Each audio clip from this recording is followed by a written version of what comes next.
I bought another Jeep. I'm hiding the front license plate out of courtesy to the previous owner, but this car, you might be wondering, well, why?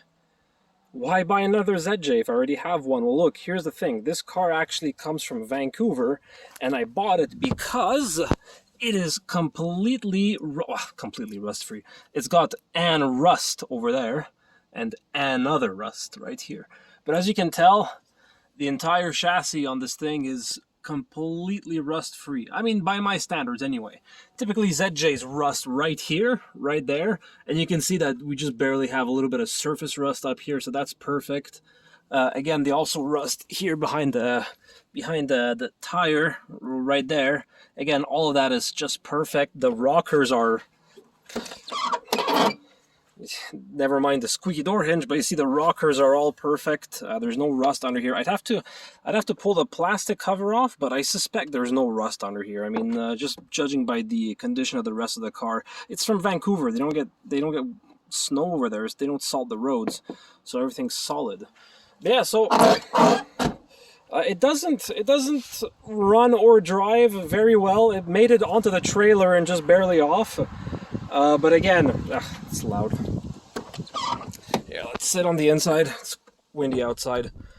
So it doesn't run or drive all that well. It's a little bit messy, but again, the point of this Jeep is going to be to pull all the powertrain out of my current ZJ and put it into this one.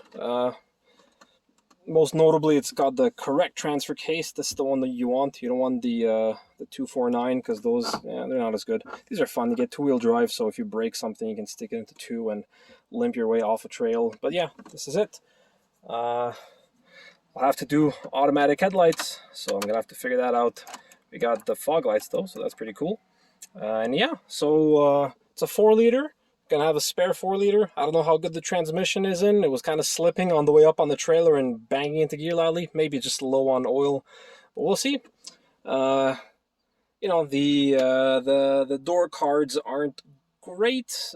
Mine, I replaced the doors on my ZJ so I could have the electric windows. So I do have new door cards that look better installed on there. So I'll be able to replace that. The interior needs a clean. Steering wheel is a little bit messed up. I'll have to change the windshield. It's got some cracks. The headliner is sagging, but as it turns out, I have a good headliner in my ZJ that I pulled out of a junkyard. So again, most of these parts I can quite easily fix, but I am happy about have the overhead console, which is cool. My ZJ doesn't have that. So what is that? Push, but it doesn't release. Oh wow, glasses. Shit. He left his glasses in here.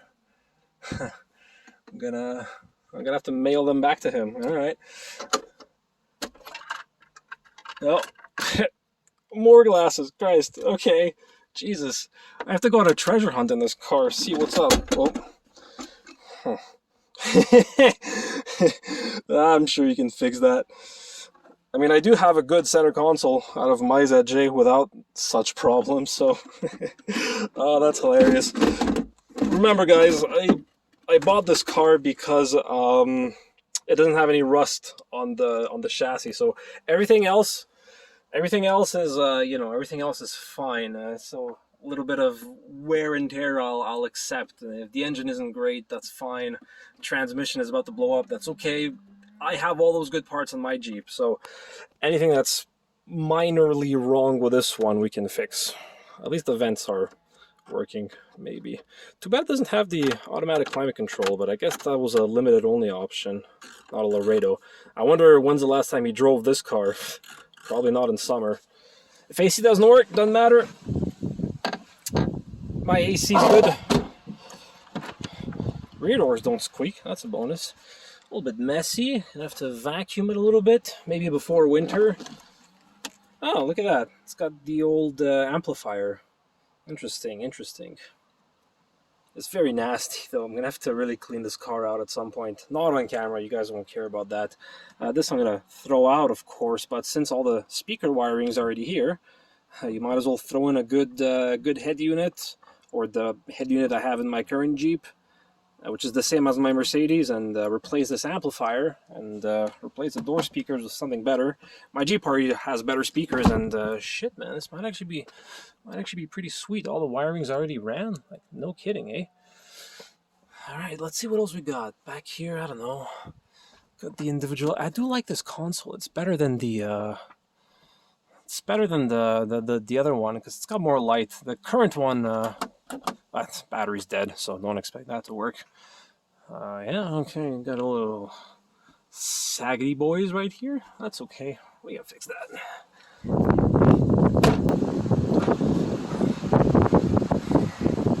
Door seals are nice. We got a trailer hitch. Let's look back here for any rust. The trailer hitch is rustier than the frame on the Jeep. You don't see that very often. Usually it's the other way around. It's getting real windy. All right. Well, I don't think I'll be able to work on this car this year. I won't have time. But next spring and next summer sounds like this is going to be a real excellent project. But yeah, stick around. I'm sure this car will make a reappearance again. And oh look, all of these are still attached. Well, kind of. Yeah, some of the clips are broken. All right, that's not a big deal. It's got some sort of a latch thingy here. That looks aftermarket. But hey, we got ourselves a spare tire. And spare rims too, I guess.